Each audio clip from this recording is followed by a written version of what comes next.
All right, now we're live. And you're now on the verge of being famous. Hi, guys. Yeah, there you go. The camera's right up here.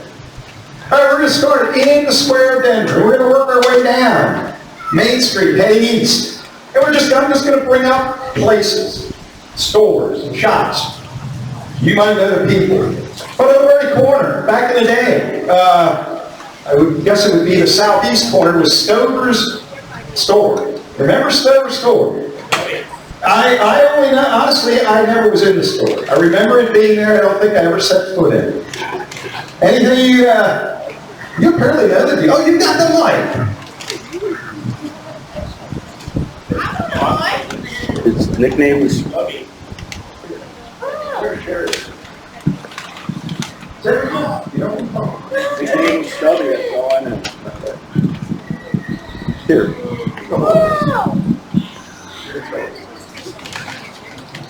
All right, well, there was a store there, apparently Stubby. I don't know, I guess it was a grocery store. I don't know what it was, a grocery store. All right. I remember that black shiny front and a big window. But I was never in it, I do remember it. All right, well, if nobody has anything much to say on Stubby in the store, we're going to move on down Main Street. And as far as I know, and I might be wrong, and I chime in if I am, heading down that same side of Main Street, the next thing I would remember would have been Keller's Barber Shop, maybe. No? What else was there?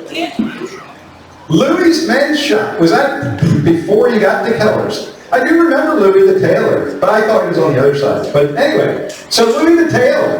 Who remembers Louis? You got any stories about Louis? Okay, I'll give you mine. Hang on to that. Here we got a story about a study. Earl Stroll, his name was, and when he sold the store, it was converted to apartments. And back in 1986, my wife and I lived in the very corner apartment while we were building our house. The ceilings in the store, now apartments, were 10 feet high, but the walls of, I think the apartment were 8 feet high. So my son could lay in his bed and throw his stuff down over the wall and land on our bed. People, that was hilarious. But we were there for 6 months and it was good. Excellent story. That's the kind of thing I'm looking for. He broke the ice. Thank you. All right, we got the Louis the Tailor. Louis, I think he was Italian, wasn't he? Yeah. I think that was actually, I don't know why, I never owned well, actually when I was a little kid, I had pictures where I really was dressed up pretty spiffy. So maybe I went there and got a suit, I don't know. Prom tuxes, yeah, I don't know that I went there for a prom tux, but I do remember being in the place. And he was there for quite a few years, I guess. Yeah. Then we get to Keller's Barber Shop. And I sort of remember, it was probably just folklore, but like, if you went to Keller's, you always got a buzz cut or something, like, no matter what you told him, he clipped your hair off. I don't know if that's true or not. I don't know. Oh, okay.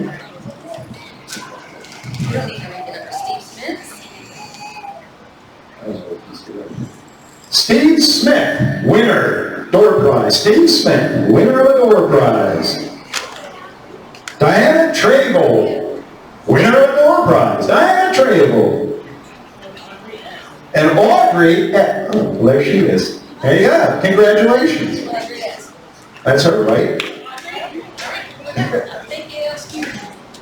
I'm not from the past, so I'm trying to figure out where to go. Oh, okay, for this lady's sake, she said she's not from the past, she must be from the future. Yeah. We have a time traveler in our midst today. But anyway, okay, if you know where the traffic light is. Yeah. If you're facing from there, looking down at the railroad tracks, and now we're on the right-hand side of the road. Okay. All right? And there's prizes and there's also... Oh yeah, there is a girl, what is it now, Nikki? Yeah. I think that's the same place where Keller was. I am in What's that? Oh, there's also a What's it called? Country Hair Studio, is that what that's called? No, that used to be down at the end. Nick's, yeah. Jimmy Wagner was in there after Keller, and then before this. Okay, all right. So that's like a 3-generation barbershop there. I remember Jimmy Wagner. What's tall? Tall. Where's that fucking tall?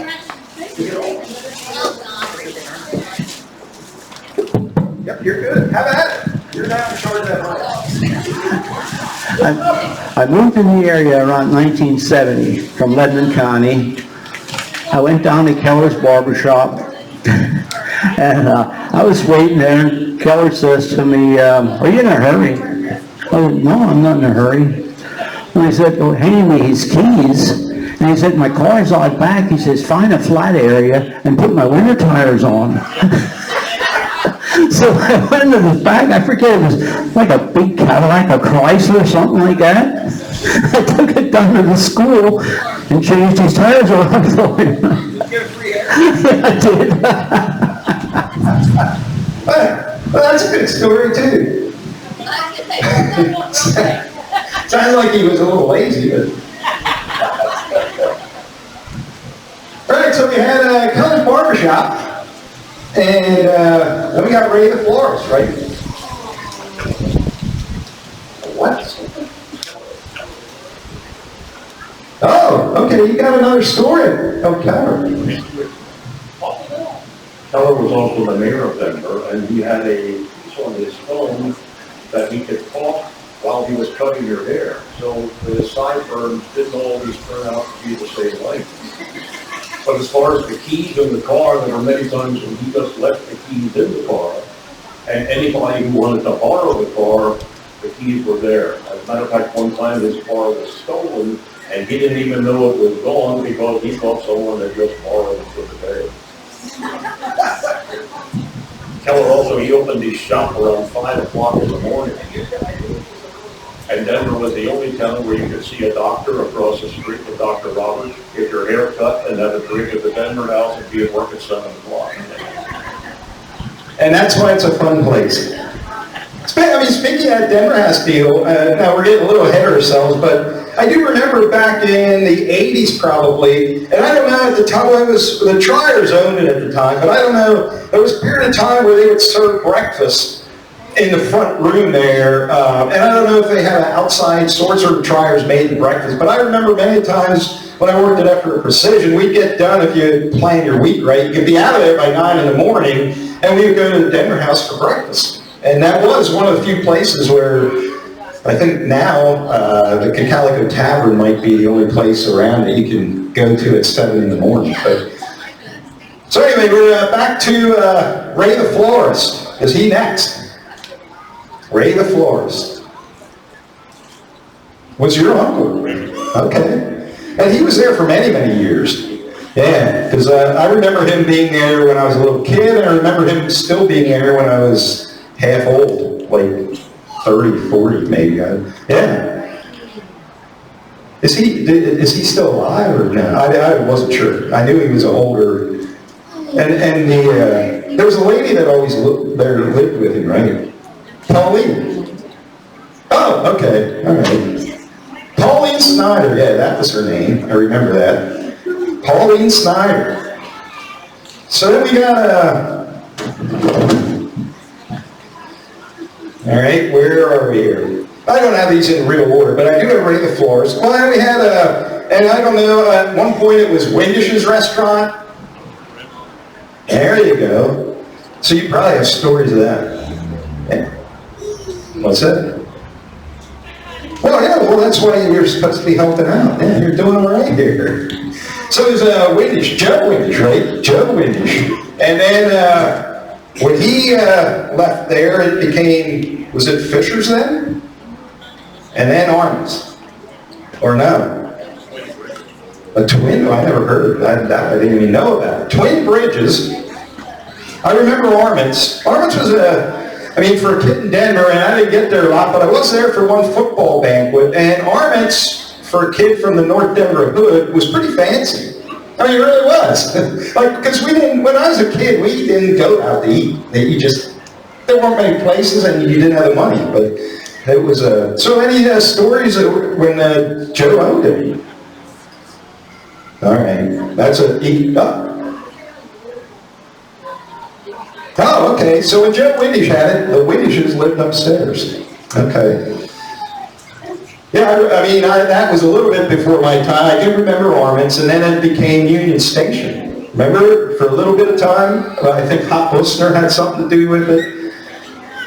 I forgot Cassidy's, because then it was Dante's at some point later on. I never was in Dante's. No, that wasn't ancient history. All right, so there was a lot of restaurants in there, and it was sort of nice. You know, I think part of the issue why, and they were probably all successful to a point, but I think the thing that really kills things like that in Denver is parking. You know, you can't expect. Not everybody knows you can park back in Alton's Alley there and walk through a doorway. Alton was your uncle, really? Oh yeah, I never knew Alton, but I knew Dorothy. Okay, yeah. Well, Brian was in my class in high school. Yeah. So I knew them. But anyway, I think that's part of the issue with downtown Denver is a lack of a place for somebody to park. All right, so we're at Armin's, and then we go right almost next door was the drugstore, and that was it always Anderson from the get-go, or did somebody else have a drug? Oh, it was a guy I remember seeing it. He had Blinky somebody. Lutz, maybe? Before it was Anderson. I read that in a book somewhere. Like I don't remember the guy, but, so that was Anderson. And then Anderson's son took over, right? Yeah, and now it's somebody else. But still a drugstore. You can still go get prescriptions there, I believe. Okay. And that was another handy thing. You know, one thing about Denver back in the day, probably more so than now, you really didn't need, if you lived in downtown, and my grandma did, pretty much this, you could walk anywhere. And, I mean, you could walk and get groceries, get your medicine, go to the doctor, get your hair done, buy a tux, do it all. Oh, yeah, okay, yeah. In the old days, Anderson's drugstore, which is some other drugstore now, they did have a soda fountain. I think when you went in the door, it was on the left, right? Yeah. And then speaking of that, we're gonna get a little off track, but we're gonna cross over the street to the cut rate, and we're gonna mention Donnie Garman for the sake of hopefully the girl that gets to see this. But one of the places that really did have good food and was sort of like a little hangout was the little restaurant area in the back of the cut rate. I know a lot of people, even up until probably the 80s, would go there for lunch from work, and it wasn't a super wide menu, but what he had was good. It was a fun place back there. So if you remember the cut rate, do you have any stories of the cut rate? Okay, here we go. We got a cut rate story. Well, when I started going there when I was really, really little, and me and my sister, we used to go down and visit Donnie all the time. We got our penny candy and our hopscotch chalk, and we used to go in the back and get cherry cokes. It was a great time. The real cherry cokes. It was awesome. And there, I wanted to add on to the history of Denver. If you look at the plaque down here at the bridge, technically Denver was named after Denver, Colorado. Yes, and it was named from Adam G. Brubaker. It was my great-grandfather. Yes. Yep. And actually, he's named after him. Well, congratulations. So your name's on the sign, too. Yeah. You got a sign in Denver there, dude. That's one thing I can say. Yes. We're coming out of the woodwork now. I remember Donnie Harmon always wore a white crisp shirt, black pants, and he always had the sleeves rolled up on his shirt. I remember that. Mm-hmm. Yes. And he didn't like you standing in the front looking at magazines. Yeah, and he didn't like that. He always said, "You're gonna buy that?" But yeah, he did. Yes, he did have really good food in the back, and he used to get his pies from Mrs. Schoenauer from up in Orioles. I remember that. Yes, she used to bake it for me every day. That's it. Yeah. But yeah, Donnie, I did used to stand in there as a probably elementary school kid and browse through the comic books. But then, I mean, the cut rate was very similar to a drugstore, except you couldn't get prescriptions there. I mean, it was funny that there was them two almost identical stores right across the street from each other. So we'll go back across the street over to beside what is still the drugstore, and then we had, well, originally I guess it was Weaver's Delicatessen. Joe Weaver? Right. So that'd be beside the drugstore, right? Yeah, okay. Oh, was that the American store? I saw pictures of the American store in books already. So there was a grocery store, and then it became Joe Weaver's Delicatessen. And then Joe, unfortunately, he passed away at a pretty early age. I even sort of remember that going, he had a brain tumor or something, yeah, which was very unfortunate, because I don't think he was very old when that happened. And then I guess from that point it became de Blasi's. And it was de Blasi's for quite a few years then, yeah. And de Blasi's had excellent sandwiches. As far as pizza, I could unfreeze that same pizza at home, you know. But sandwich-wise, they were good. Pizza, they should have just stuck to sandwiches. And you know, probably in Denver in the early days when they first came in, nobody really thought much about that. Till Riviera moved in out at Reamstown, and then you got a real pizza, and you know, what the hell are we eating down here in Denver? But anyway, so then de Blasi's, I spent an awful lot of time in de Blasi's, usually like when I was in high school and even for a while thereafter, because at the time there wasn't a ton of places to go get sandwiches, and they were good, and so I spent time there. And then aside of de Blasi's, well, we had a couple houses, and then we had what used to be, at least when I was a kid, a shoe store.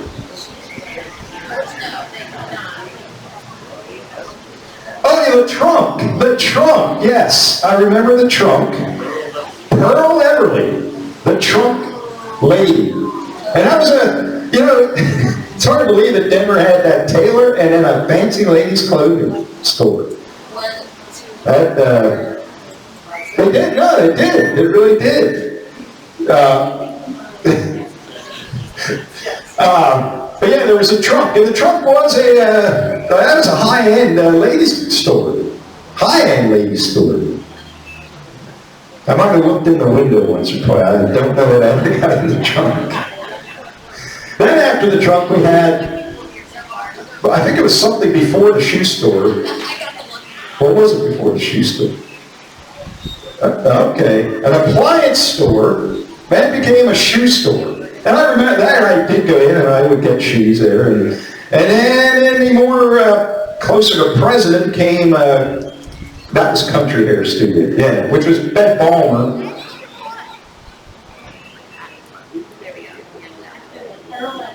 Oh, even before the appliance store. Okay, so apparently, at least according to him, and I'm not going to argue with him, he said it was the Lutheran Church Parsonage House. Oh, she's not waiting. Oh, I got to announce something. 2 more door prizers. I got to read the number and the name, or just the name? All right, the next 2 door prize winners, Ray Horst. Ray Horst, where are you? All right, there he is. See, can't leave. And then Sharon Hackman. Sharon Hackman. If you are still here, report to the stage area and claim your prize. All right, so now we're down to what was a shoe store, then became a hair shop, and then we had the railroad tracks. And actually, right here, we're going to get a little bit off the railroad tracks and head south. Yeah, the laundromat. And I think Joe Weaver built that, didn't he? I think, and then it was sold to Kohl's. It was Kohl's laundromat for a while. And then, is it even still open? I'm not even sure. I really don't know. Anybody know? Is the Denver laundromat still open? Oh, it's just sold. Okay. New owners, new machines, cleaner clothing. There you go. So the laundromat still exists, and if we stay back there in the alley, then we come up the alley to what was at one time Leeds Butcher Shop, which is now Hippie Meats. But it used to be Leeds Butcher Shop. I remember going with my grandma, walking there from my grandma used to live right across the alley on 2nd Street, right aside of the Orioles parking lot. So, you know, when I stayed with her, we'd walk around town and go to the 5 and 10. I don't want to forget the 5 and 10. Yeah, we'll get to that. But anyway, we're back in the alley now, in Alton's Alley. And didn't there used to be a Haines's, like, I don't know what they did back there. But then there was also Leeds Butcher Shop, which I think in the 70s sold to Hippie, J. Hippie, I believe. Now, Phil Ferdinand, the winner of the chili contest, he is part owner, I believe, of Hippies. And they now do, they've expanded. They're in a lot of stores. They also now, in addition to hot dogs and ring bologna, have smoked sausage. And so they're actually a very sort of growing business in the last couple of years back there in the alley. And so we're coming back out to Main Street, and we are,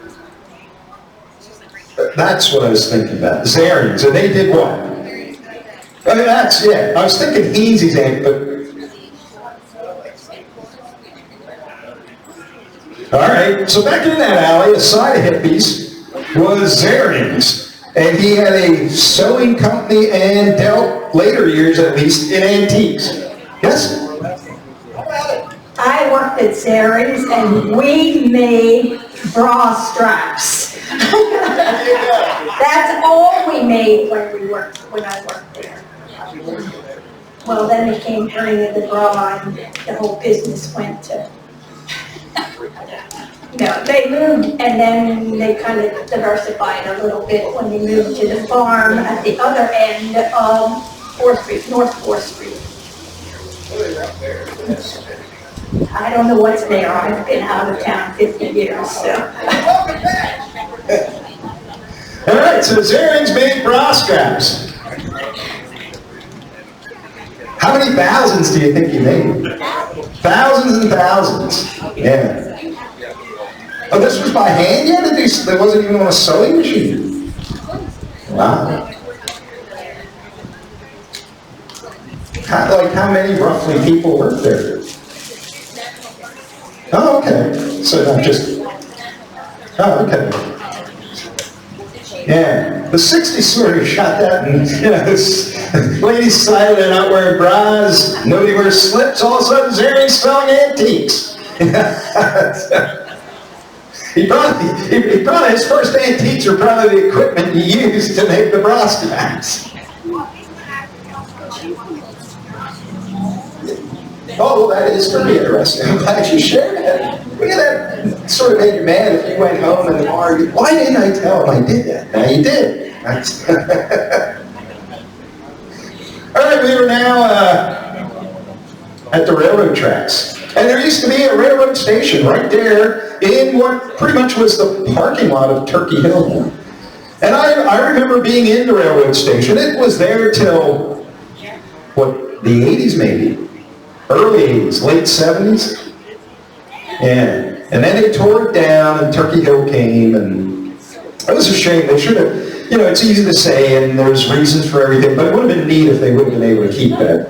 I mean, Effort still has theirs. It serves the purpose of offices for some stuff, and it is a little shame that they did get rid of that building. And then we moved right across the Turkey Hill parking lot to what, for many, many, many years, was the Denver House. Before that, it was even the Miller House, I believe. Well, it might have been. When the town's name was Union Station, it probably was the Union House. And then I don't know if it was before or after, but it was Miller's. And I actually have a picture or two at home. Well, it was in one of these Denver history books, but they used to do fox hunts. And they're out front, there's horses and like a pretty darn big crowd for the beginning of a fox hunt right there in the middle of Denver. And so then the Denver House was there for many, many, many years, owned by Bockles for a while. And then there was somebody between them and Trotters, wasn't it? Oh, Joe Lappy owned it for a little bit. Oh, his dad. Okay. Yeah, I knew the Bockles. Well, I didn't know the Bockles, but I knew of the Bockles. And then I knew there was somebody in there. Well, when Lappy owned it, was there also like a little, like it was more restaurant kind of thing, or just like the bar. No food. You couldn't go in there and sit down and eat. Okay. All right. And then Trotters bought it, and they had it for many, many, many years.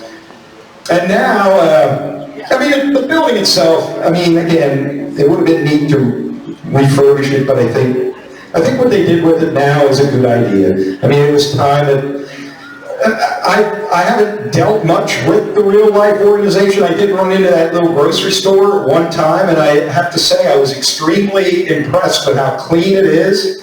And, you know, it's not huge, but they have a little bit of everything. And I know the rest of their whole mission thing is probably a very good thing. So, you know, as neat and historic as the Denver House was, it also was very old. And here's an interesting little story of the Denver House. And I'm going to claim that this is actually true because it was me that was looking at this. But in the men's bathroom, I swear, when you went in there, you had a wooden trough, all right?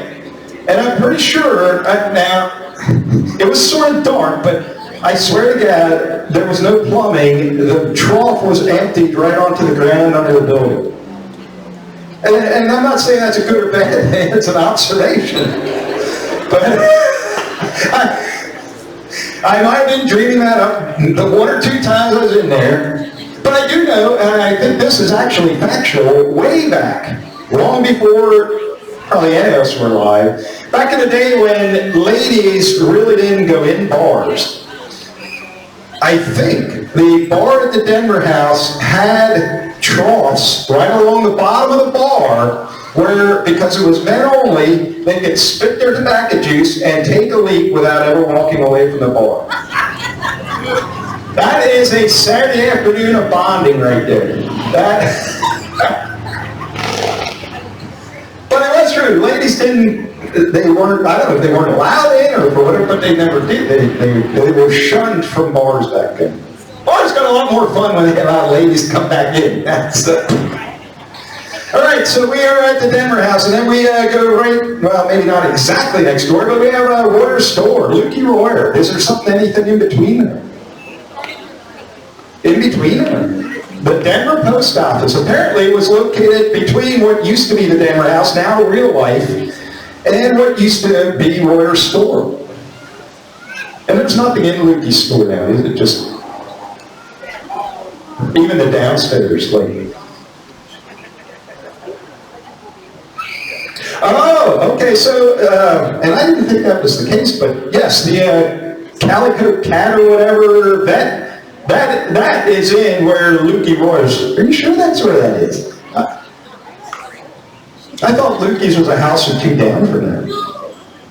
But anyway, Lukey was a pretty cool guy, and he made excellent, he made his own hamburgers, sort of like with a recipe. They had spices in them and stuff, and yeah, he did. And my grandma used to frequent there a lot because she just walked from 2nd Street up to Main Street, and she would get, you know, a fair amount of groceries. My grandma didn't drive till my grandpa died. She got her license when she was in her 70s.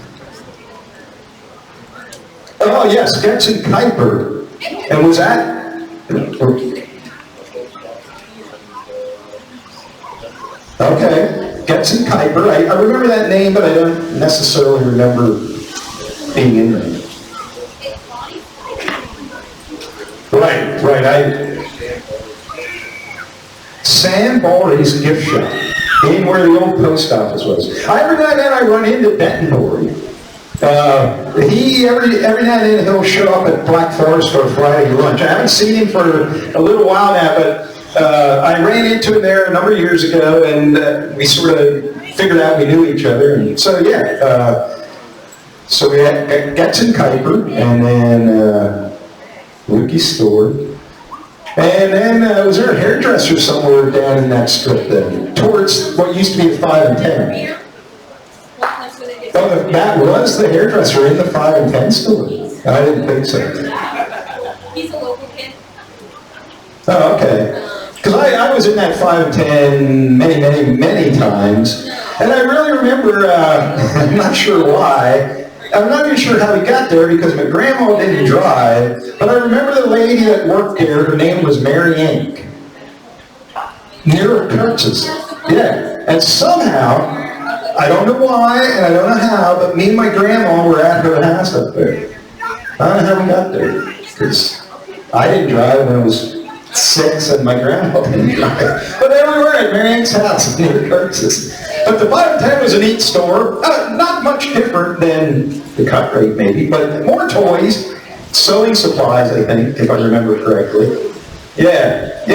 I mean, that all stores back then used to seem to have a little bit of everything. And then, what? Yeah, now they don't exist, but they were fun stores, and they were neat stores, and they gave the people without transportation a place to buy things. Oh yeah, it was a Harris variety store, had a store in Ephrata, and the 5 and 10 was actually a Harris store. We just always called it the 5 and 10. And then beyond that down Main Street, I personally don't remember a whole lot, but there must have been some stuff. Oh, a parachute place. Okay. Yeah, from the 5 and 10 out towards the beer distributor, there was, Ross had his accounting thing, but more people. 3 more announcements for door prizes. Bonnie Swigert being one of them. Right there she is. Nestle. That's pretty big. There could be 20 of them here. Nestle. It's 834-9433. Ellen Dietz. Ellen Dietz, you're also a winner of a door prize. All right, so now we sort of had the consensus. There wasn't a whole lot happening store-wise from the 5 and 10 down to the beer distributor. Oh, well then chime in. Here, this lady is now going to take the mic and tell us what we missed. After the Denver house, then Lukey Roy, wherever the gift shop was at one time, then Lukey Roy had a furniture store in there. Lukey had furniture. Yes, he had, in the building beside the grocery store. Oh, okay. If you're looking, it would be to the right side. And then beside the grocery store, his father, Mark, lived there. And if you went to the back of the grocery store, back where there was, like where he kept his frozen foods, there was a door there which led right over to his house. Yes. And, like I say, I have the broom story. And Lukey Royer always kept, if you were ever in his store, he always kept a broom behind his cash register. And it was a very old cash register. And he'd like to bring things up and he'd like to push them front. And he had this broom in the back there, and sometimes he would charge people for the broom. And I remember my mother, when she would go in there, she would always say to him, and I'm not buying that broom either. And then she said to me, she said, I wonder how many people bought that broom over the years that he had there. And he did. He did have this broom like right behind him. And you never knew how much he charged you for anything because he would just bring it up and then he'd push it front. Sometimes, no, because if somebody called him, he would always say, oh, I thought you bought that. I remember that well, yes. Yes, and he was known for his cheese. He always had really good cheese. And he had a special ingredient that he would put on his steaks when he made steaks. And mix these hamburgers. Yes, and I have that recipe. You have the recipe. Yes, I do. You shouldn't have announced that. You don't need guards going to your car. All right, so very good broom store. And also the fact that Luke, he also sold furniture at one point in time. And so now we're coming up the back, the other side of Main Street, like where the Denver Supply is. Now, Denver Supply, did that always be where it is, or was that where the feed mill is now? There used to, and this goes way back, but the Denver Supply used to be where the feed mill now is. And then it moved out to the end of town, and I am just going to guess at this, but the guy that owned Denver Supply, Whitworth, he then started Kale's. Yes, he was the founder of Kale's. And then I don't know who owns Denver Supply now, but it's still there. What's her name?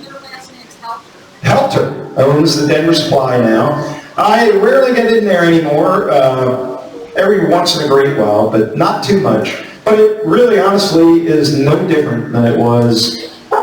No, it's the same now. Probably laid out exactly the same as it used to be. And I know at one point, and I don't know that they are, I don't know, but at one point, at least somebody that worked there, or maybe the owners, they were pretty big into like baseball cards and stuff, because they always had them like right behind the counter there. And so we're at the Denver Supply, and we're heading back west on Main Street. In between, let's say, the Denver Supply and the old, not the old, but the most recent old post office. Was there anything in there besides part of the Leeds Corporation? Or?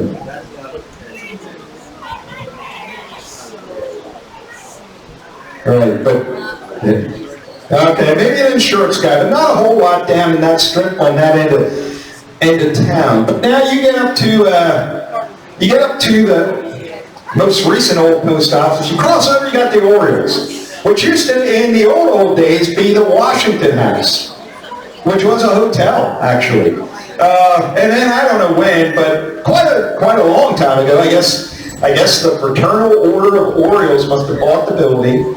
As still as the Orioles today. The Orioles is it's a private club. You become a member. And the only time I was really probably ever in the Orioles was on a very few handful of times where maybe they had a band, and on that particular night you didn't need to be a member to go there. I don't know how much the Orioles has changed in recent years. But like I say, my grandma lived right behind the Orioles, so many nights we'd sit on her front porch when I was a kid, and you'd see people coming and going out of the Orioles, but I never frequented it that much. Have been in it, but. And then between the Orioles and what was at one point a D&E building, still is a D&E, well, I guess not now anymore, but was there anything between the Orioles and like that D&E building and now the church that's there? I don't think so either. Where was what was the dentist's name? Yeah, where was his office? Okay, all right. Okay. So we're coming across, and on the corner of 3rd and Main, across the street from Turkey Hill, at one time there was a theater. Long ago. Were you ever there? Like, was that? Oh, okay. Well, it was the Four Seasons guy. A fruit produce guy. Stuber's. Okay, yeah. Stuber, yeah. Stuber's fruit, or whatever you call it. In what was a theater at one time. Well, he moved back to the alley then, but I think originally he was at... Yeah, okay. I knew he had something to do with Four Seasons in some way or the other. So anyway, there wasn't, and when I say theater, was it just plays, or did they show movies in there? Okay, there were moving pictures in that. Silent, yeah, I guess because they would have been back then. And then there was a bank, but where along there was, I have a postcard of the Palace of Sweets. Okay, that was in the bank building. And what exactly took place in there? Like, yeah, before he moved. Oh, Ray was in the basement too. So where the old Denver Bank was, Denver Press was in there too. Wow, that was a lot going on in that building. So yeah, the bank, which isn't a bank anymore, it's insurance, Unruh Insurance now, I guess. But the Denver Bank, when the Denver Bank was the Denver Bank, that was like local people. That was like a hometown bank for sure. And then right beside there is the Cut River. And if you ever, like, we talked about Donnie in the back area where he had his restaurant, like you could get to the restaurant from the front door, but there was also an entrance in the alley there, and you could go in the back door to the restaurant if you didn't want to get yelled at for looking at magazines up front on your way back, I guess. But no, Donnie had a lot of good food back there. Cheeseburgers, french fries, nothing fancy, but very good. Fountain sodas, yeah, like she said, real cherry Coke, like the real cherry Coke. Then we had, then I guess somewhere right in that neck of the woods would have been Dr. Roberts' Stair, okay.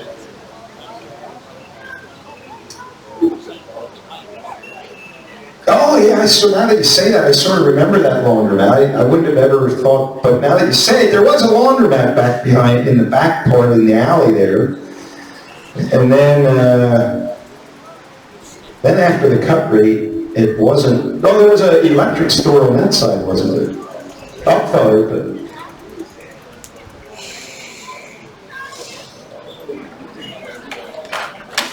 Oh, Steffi. Yeah, I think he did have a store. Yeah, the guy that,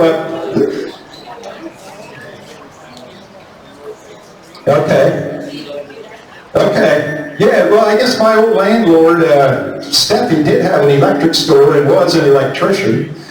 And trying to think, well, before we get too far away from that end of town, I remember, I don't know that I ever sat in the place and ate, but I do remember me and my grandma a number of times walking down to Daniel's Diner.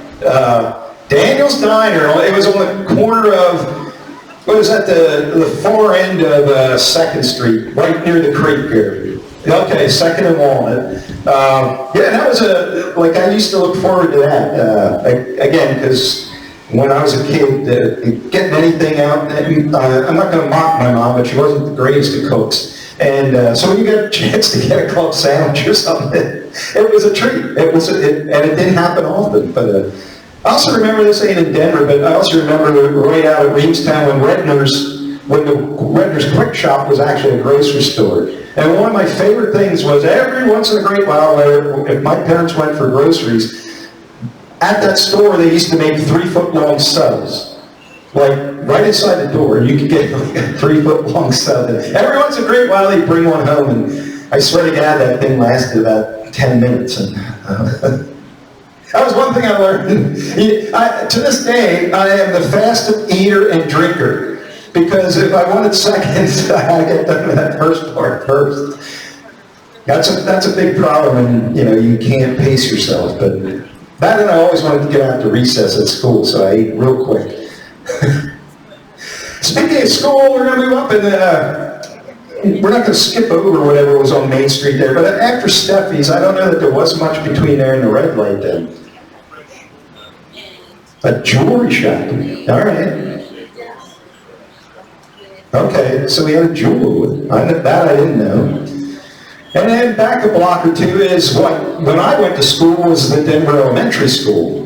When my mom went to school, it was the Denver High School. And, until maybe her last year or two.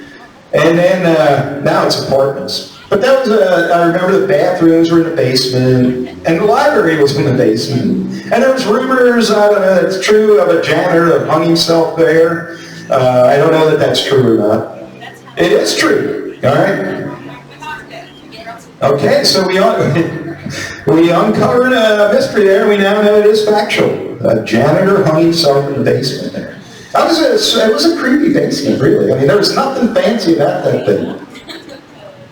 And then there was also the fire escape, where you had to go, it was in an upstairs room, it was behind a piano, but at least once a year, if you were in the upstairs, they moved the piano and you had to pretend there was fire, and you had to slide down that tube on the outside of the building. And on the top of that tube, there was like a seam with like seed-like spikes that long, like you had to make sure you were laying down. You don't want to rip your head open on them things. It was the most unsafe thing there ever was. You would have had better chances of jumping out a window, I think. But yeah, I remember going down that thing. I'm trying to think of anything else going on in that Denver elementary school. I think there was 2 classes of each. I'm going to share a story here, and this is not to mock anybody. If he was here, he'd probably have to laugh at this. But I remember, anybody here know Alan Wachter? Well, here's the story. At some point in Alan's elementary school career, I think he was probably in 5th grade, apparently at recess, he picked on some younger kid and held him upside down at the toilet and threatened to flush him down the toilet. So, as his reward for doing that, at the end of recess, now imagine this happening today. At the end of recess, we all had to line up right at the front door of the school and march back into the room. So we're all lined up, and the principal calls Alan up on the porch. And then he proceeded to get his paddle out, and in front of all of us, had Alan bend over. He hit him once, and I'll never forget this. He hit him once. Alan took off in the door, and there goes the principal after him, whacking him on the ass the whole way up the steps. But all it took was that one example, because from that point on, I don't think any kid ever got threatened to get flushed down the toilet anymore. So Alan saved the day for all the rest of us, but that's an elementary school story I'll never forget. And weirdly enough, I hadn't seen Alan for like probably 30 years, and about 2 months ago, I live in Ephrata now, and I live beside of somebody who also knows Alan. Here comes Alan in a truck. He looks exactly the same as I remember him 20 years ago. But yeah, so that's my Alan Wachter story. But anyway, it was a neat school, and served its purpose. And then they, in the 50s, near the end of the 50s, they built what is now the Denver Elementary, which was the high school. And both my mom and dad ended up graduating from the Cocalico Union School then. So we were at the Denver Elementary, and there is another thing up in that neck of the woods. Right across the street was a sandwich shop, at least when I was a little kid. In that green building, it was then a hairdresser. I don't know what it is now, but it'd be on the corner of North 4th and I guess Walnut, right across the street from that old elementary school. And I can't remember the name of the guy that owned it, but I remember yes. Well, there you go. Now you're on the spot. I can't remember. I remember Laffy's had it for a while. There was Keller's that had it. I'm trying to think. Yeah. Strips. I remember Strips, and then Strips. We're not. It would have been in this. It would have been in the 60s that the Strips had it, because I. That's what it was, because I was on a paper. I remember the bus guys used to go around and collect newspaper, and one of these times I got to ride along. Me and my dad went in this tractor trailer out to the Hawkwood Country. Spring Road. But we had to go along and unload this paper and throw it in this big bag.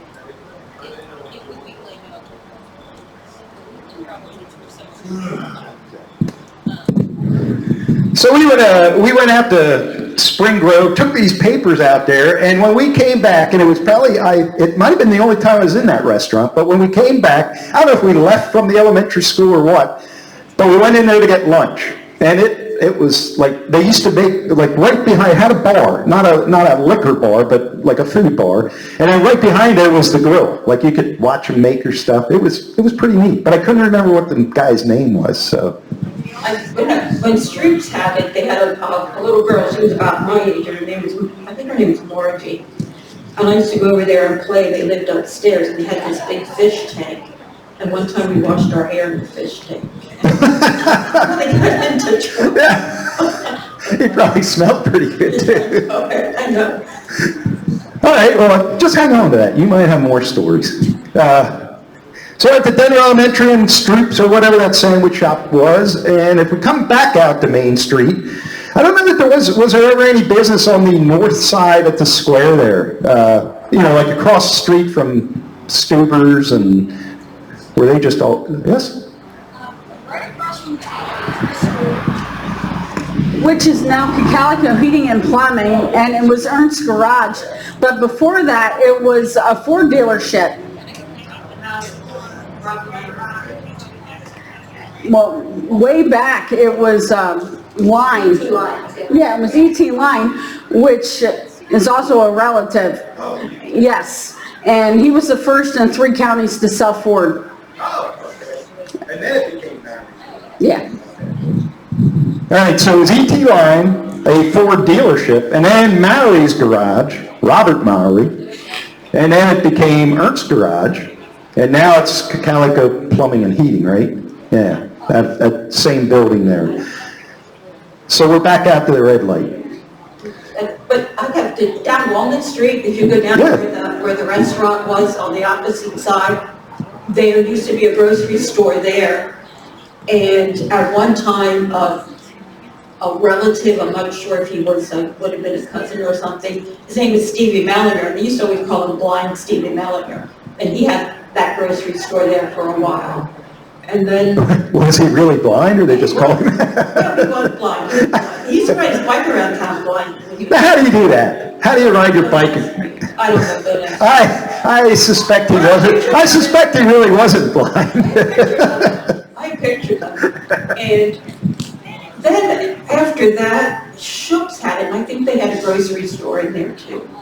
I sort of remember. Remember Shook's? Well, I Yeah. remember the name now that you say it. I don't know that was. I can't remember what his name, I think her name is Evelyn, and I can't remember what his. And that was on Walnut Street, right? Yes. Yeah. Yes, and All right. beside that, there was that garage, like many years ago, that was part of the bakery. Oh, okay. Yeah. And then the bakery, then the big building back the alley behind that was also part of. A bakery. Yeah. All righty. Well, that's and if we come back out to Main Street, and well, let's just head south and forth because there's not a ton of stuff down there. In fact, the first thing I recollect is Swigert's grocery store. Yes. I don't know if there was much in between there. And then, of course, well, the thing that is now, I don't know, it's an accountant. It's that little white building right aside of Victorine. What was that? That used to be a garage, I think, way back. I think that was. I think it was, yeah. Well, I think they have gas pumps there. Yeah. Yeah. Uh-huh.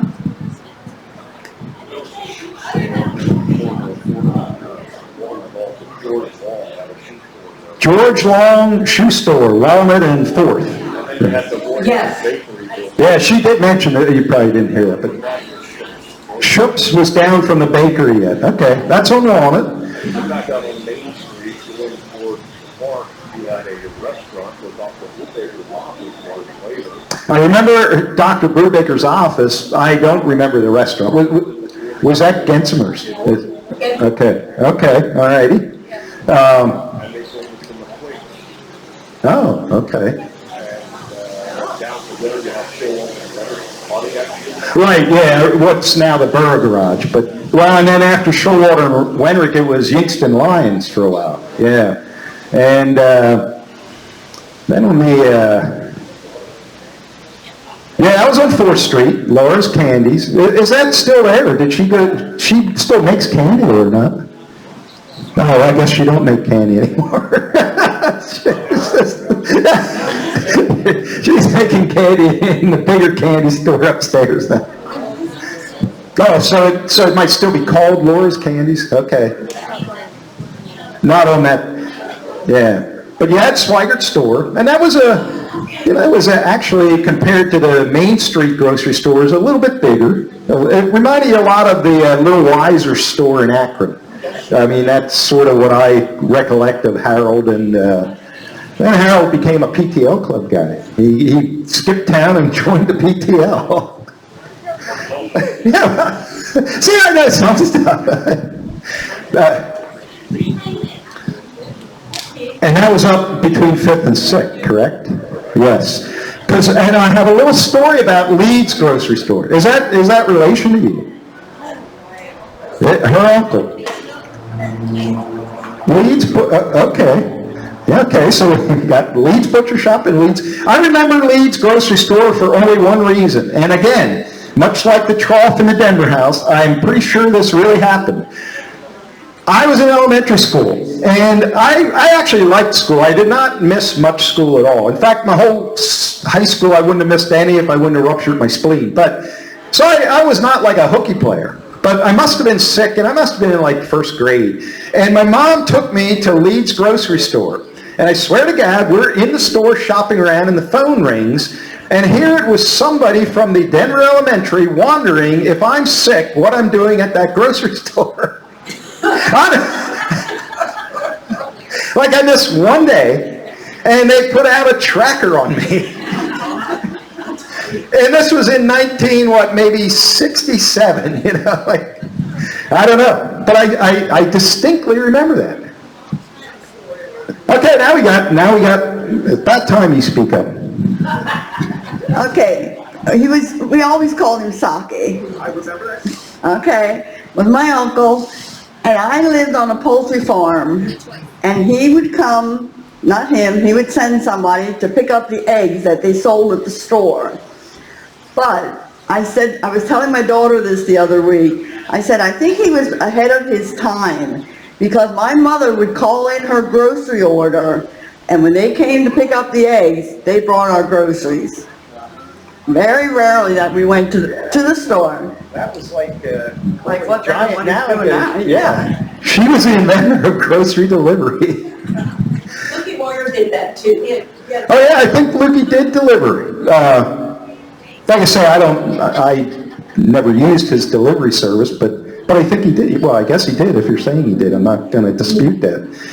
So we're up there at Dr. Brubaker, which used to be a restaurant. We're at Leeds Grocery Store. If we head to 6th Street, well, first of all, the old Denver Fire Hall used to be, the building's not even there anymore. But it would have been right across the little side street from where the Burr Hall is now. Oh, we got another winner. Oh, yeah. Where was that? All right, real quick, another ticket winner, Brenda Gensimer. Brenda Gensimer. If you're here, report to the stage for your prize. All right, so yes, Mrs. Neidhart had a Photoshop. Oh, on Main Street it was. That I don't remember that. Oh, okay. Yeah, and was she the doctor's mom? Okay, so Mrs. Neidhart, who had a photo studio on Main Street between 5th and 6th, was the mother of Dr. Neidhart, who had his little office in his house back, I'm not sure the street name back in there, but like between Main Street and the Fire Hall today. He was back, isn't it like an old people's home now? Or, oh, I don't remember that. 5th Street. 5th Street is where I went to Dr. Neidhart. And now it's like is it like a convalescent? Oh, okay, a women's home. I knew it was some kind of home, and it can't be super large. I don't know how many residents they have there, but so that is Dr. Neidhart there. So at Denver at one time, you had Dr. Brubaker, Dr. Stair. Well, he was a dentist. Who was the other doctor? Brubaker, Neidhart, Roberts. Roberts was, I don't know that I ever went to Dr. Roberts. On a rare occasion, I'd go to Dr. Brubaker, but my main doctor, when I was a kid, I went to Dr. Neidhart. And, but I remember always hearing, probably, not that I had a choice, but that Dr. Roberts was like shot happy. Like he wanted to give everybody a shot. So I was glad I never had to go to him. And then, I went to Dr. Neidhart, and then he passed away. And then if I ever needed to go to a doctor again, I went to Dr. Neidhart, and then or Dr. Lakaitis and Reinholtz, and he passed away. And then I decided that I would go and use Dr. Zudowitz in Ephrata because he was the Cocalico football team doctor when I played, and then he died. And I probably haven't been at a doctor in 35 years because I don't want to kill any more of them off. I knock on wood, I've been very fortunate. I had no need to go to a doctor, and I don't dislike doctors as people, but I hate the thought of being in a doctor's office. Because I swear to God, if nothing ails you, they'll find something wrong with you.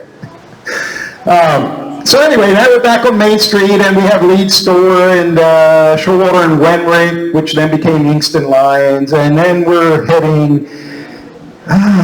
Does anybody here remember the Stevens Amusement Grounds?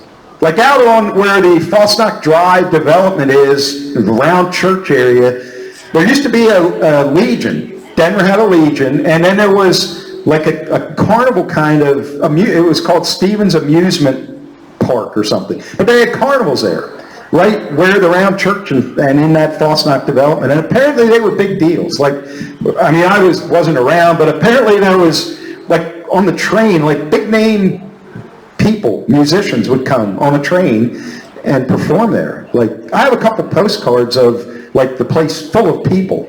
But I don't know when that ended. Like, I don't even know when the Legion there closed. You don't know when the Legion closed. But there was like a Denver version of American Legion out near, well, where that round church is now. And then, and of course you have the Cocalico School, which is now the elementary, but it was the Cocalico High School at one point. Now, when I was in 9th grade is when they built what is now the new high school at Cocalico, down the road from what used to be the high school, which was now the elementary. And when I was in 9th grade, it was complete. So in spring, and this is no lie, and this actually wasn't a bad thing, you sort of got out of school, but there were days, if it was nice out in the spring, that everybody in the school, in that old high school, your job of the day was grab books, grab a chair, and walk it down to the new high school. That's how we didn't carry big heavy stuff, but all that little crap was students carrying it from the old high school to the new school. That's what we did during the day. And like I say, it was nice. I mean, it was fun. It got you out of class, and most people grabbed one book and walked it down. We didn't kill ourselves, I'm sure. All right. That being said, what else? Any other stories? Like, about anything in Denver. Well, one thing I do not want to forget, if you haven't lived in Denver that long, probably the pinnacle of high school sports was in 1977 when the Cocalico Eagles won the state basketball championship. And that was to this day, that's a big deal. But that was a really big deal when it went on. I mean, when they won, they closed the town down, had a parade. I believe even that evening, I think they allowed you, I wasn't old enough at the time, but I believe they allowed you to wander around town with open beers. I think. I don't know. But it was a real big deal. And actually, they would have won it 3 years before that, but they were stricken with the flu going into like the semifinal game or something. So they came very, very close 3 years before, and then they did indeed win it in 1977. And again, that was a big deal. Every now and then I run into one of them guys, and they're still held in reverence for doing that. And I never played basketball, so I had nothing to do with that. But I would have been in 10th grade when they won it. So, any other stories? No more bra strap stories? No. Okay. Did they sell, wasn't there down in West Reading, it was called Narrow Fabric, and I think they made like bra, did you send your stuff to them or? Okay. You were just a worker. You didn't ask questions. And I think way back in the day, much like any other town around here, there was a lot of cigar makers in Denver. There was a shoe factory. I forgot the shoe factory. And the Weed Corporation. And we had this in... The hat factory. Well, the hat factory is still there, but Cinderella. Cinderella? Yeah, my grandma worked at Hemrick's for many years. Well, the original Cinderella was out, like, in that, near that strip mall at Triple G, and it burnt down, and then they moved into Denver, I guess. And I think my grandma worked for Cinderella at that time, but then she moved and worked for Hemrick's for the rest of her career. But they were right beside each other back there behind the fair hall. That was Kinder. My mom worked for Kinder for a while. Then it became Congolium, and I don't even know what it is now. Quinlan, yeah. Quinlan, My Jan? Yeah. Yeah, my parents were. Oh, really? Yeah, what was the name of the silk mill? The Blue Line Silk Mill is where is Quinlan still in business or no? Oh yeah, it's Denver Cold Storage. Speaking, I have nothing against Denver Cold Storage, but I really got to question the idea of who decided to leave somewhere that needs to use 500 million tractor trailers day in and day out, trying to get through that red light at Denver. That is just irritating as hell. As a matter of fact, like I said, my mom still lives up on 6th Street, and I usually stop in on a Wednesday afternoon, and she has a standing order from Dollar General for potato chips and chocolate chip cookies, and like she's got like Meals on Wheels and junk food, and somehow she's still living. But when I come home from her house, 9 chances out of 10, I scoot down the alley at Shorewater or Wenrick's and come out on 4th Street. Because if you're at that red light and a truck decides to spend half the day there, I don't got time to spend a half day sitting and waiting on that tractor trailer truck. So I'm not trying to say Denver shouldn't have business, but I'm not so sure that was the best choice of businesses. Well, right, yeah. Well, and also Four Seasons with that big deal out there at Wabash Road, and poor people, the poor people, they moved the pole now. The pole was moved and the people put a bunch of rocks there, but I still, so now they moved the pole. Now the pole always got damaged, but they moved the pole, so now the drivers probably think, oh, now we got a clear shot. And they really don't. They run over rocks. I don't understand that. But that's the way it is. And I think what I was told, or what you hear, is it's the GPS of the truck drivers. Send them that way. Then they get there and they don't really know how else to go. But you would think after a trip or two you'd find you could just go down 272 and be done with it. But any other stories? Are we storied out? Storied out. It's time to hit the Denver house. In the old days, at a Calico football game, I remember the times where you were at the game and at halftime you'd run up to the Denver house for a beer and come back for the second half. Times were fun. And really, for the stupid crap people did, very rarely did anybody get hurt, and, nobody cried if they were a little bit offended. It would really be a pain to be 20 years old these days, because you really can't have much fun. And you don't have to hurt somebody to have fun, but there's just way too much things that impede your fun. Like probably just our discussion here, I probably said 6 things. Like if Alan Wechter was here, I'd probably be in jail. I told a story about him. When we were kids, we would run around town, we were outside, and if we did something wrong, our parents knew about it before we got home. Well, and also in school, I gotta, I'm not bragging, but I was not a big hellraiser in school. Mainly because of that reason. I wasn't necessarily swayed by the teacher or whatever, but God forbid I went home and my dad knew about it. Usually like, one of your girls picked my flowers, something like that. Yeah, but no, so parents were pretty much tattletales back then. Yeah. Where nowadays it seems parents, well, I couldn't have been my kid. They were our parents were chomping at the bit for a reason to lay into us. And it was what it was, and it didn't take many times till he straightened out. Willis Heisey, yes, he did. And in fact, not too long, them tennis courts back right behind the beer distributor. Actually, at Bear's Mill, from the old days, which then now is a wedding venue or something. But was a tennis, there were clay tennis courts back there for many, many, many years. And Willis Heisey himself, I think, was like a Boy Scout leader in town, and I believe he was. I was in Cub Scouts, and then I never made it any further than Cub Scouts, but I don't even know, do they even have Cub Scouts anymore? I don't think they do. They do? Okay. I didn't hear about a Cub Scout for a while. Like I said, I made it to Cub Scouts, and then then I started playing midget football, and you couldn't do both, and even though there wasn't near as much to do then as there is now for kids, it's still interfered with, you know. All right, you guys, if we're done, you've been a great audience. I was hoping for, well, I guess quantity is not necessarily better than quality, and I would say that for the small crowd we have here, you guys did a great job. And I'm proud of you guys that you did not shy away from the microphone. You shared a lot of stories, and you should be proud of yourself. Because there's not a whole lot of people left in this town that probably know these stories. And hopefully if my recording adventure over here might be saved forever.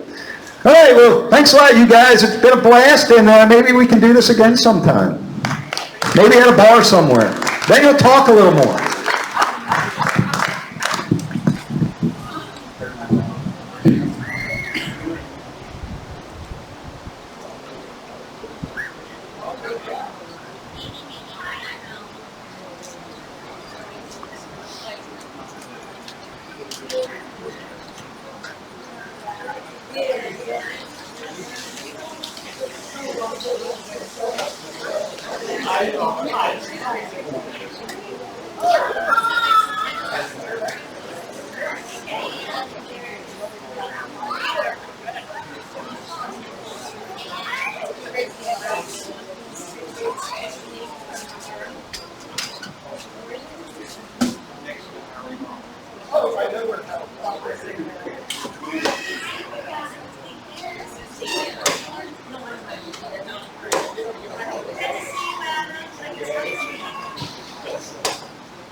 Well, yeah, actually Janice and I go down and play every so often. Yeah. that would be fine.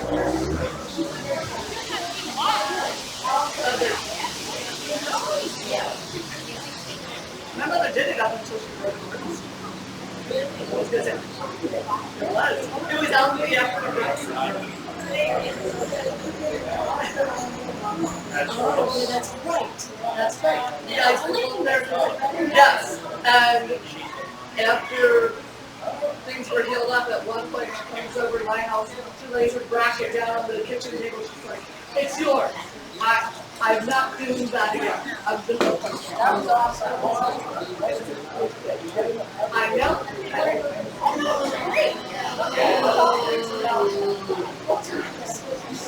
I know, but it was fun because every once in a while I had to come out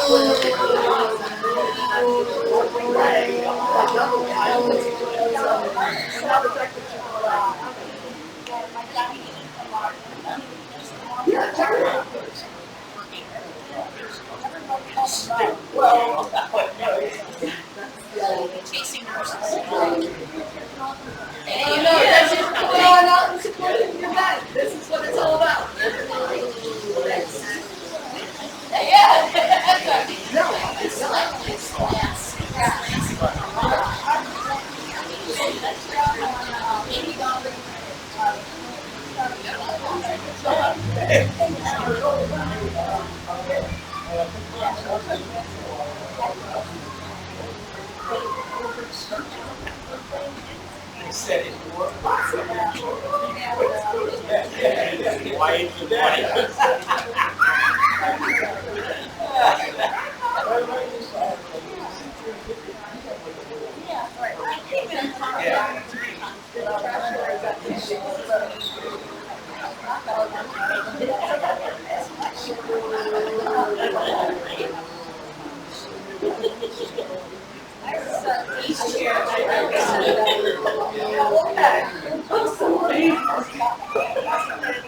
This one closest. I am always down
I mean, he was one of the last ones to come grab a shirt.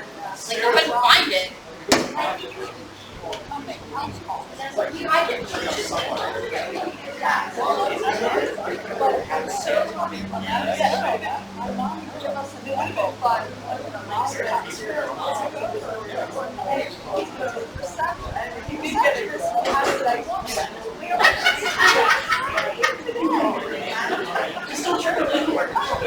He's confident. So he started working.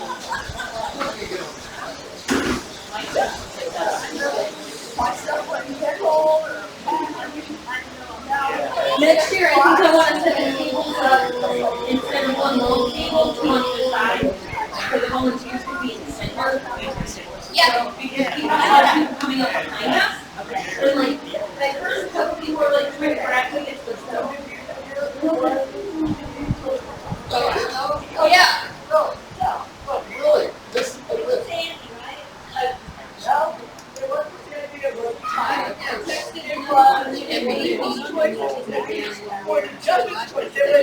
oh, you're Yeah, we want to cross the board. Nice to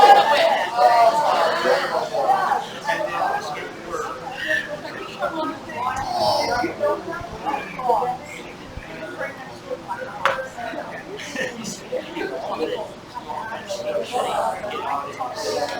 I just kept us, everybody can grab 1 through 3, so they just walk in first. So I was like, yeah.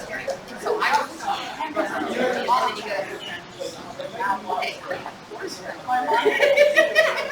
I'm like, okay.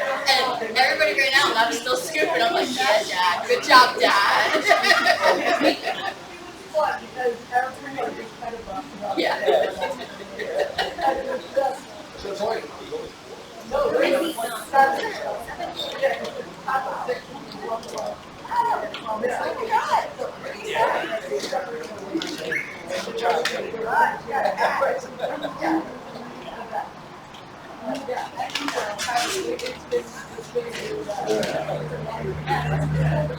Yeah.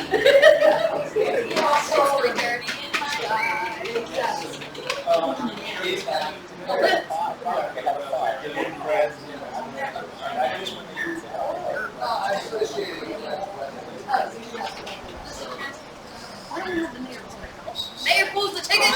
Let's go.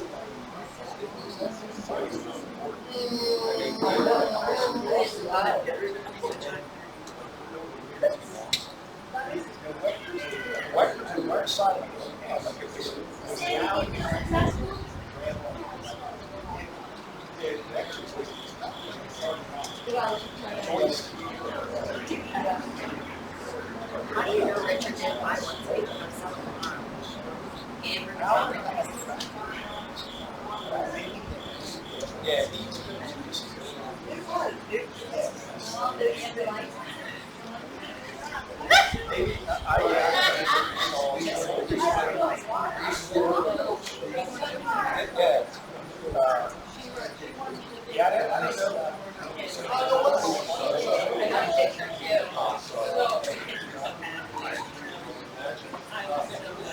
That made your day.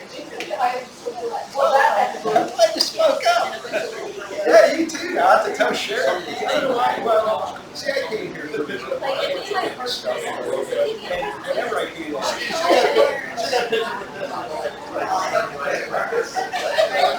I will. I'll tell you. All right.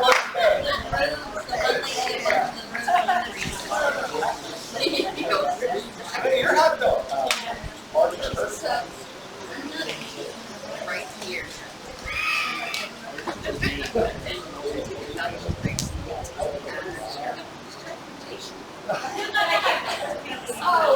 She's